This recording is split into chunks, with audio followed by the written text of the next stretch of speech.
बुलेटिनमध्ये आपल्या सगळ्यांचं पुन्हा एकदा स्वागत। वादग्रस्त वक्तव्यांनी चर्चेत राहणाऱ्या संभाजी भिडेंनी गरबा खेळण्यावर भाष्य केलंय। गणेशोत्सव आणि नवरात्रोत्सवात दांडिया खेळून देशाचं वाटोळं झालं असं वक्तव्य शिवप्रतिष्ठानचे संस्थापक संभाजी भिडे यांनी केलं। संविधानाच्या स्वातंत्र्यात जगणाऱ्या निर्लज्ज लोकांचा आपला देश असल्याचं भिडे म्हणाले। जगात फार काही नाही, एकूण 187 देश आहेत।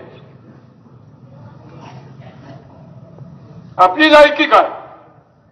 हिंदुस्थानची लायकी क्या? संविधान।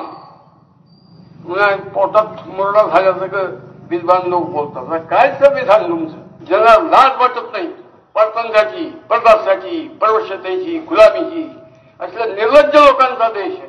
गणपती उत्सव आणि त्याचं पण वाटोळा करून टाकला, पण नवरात्राचा वाटोळा करून दांडिया दांडिया कसं दांडिया बेकार। हिंदू समाजाने दांडिया खेळणं म्हणजे हिंदू समाज आजही आपला हटकेपणा, गुलगेपणा, निमुसटपणा टाकायला तयार नसल्याचं लक्ष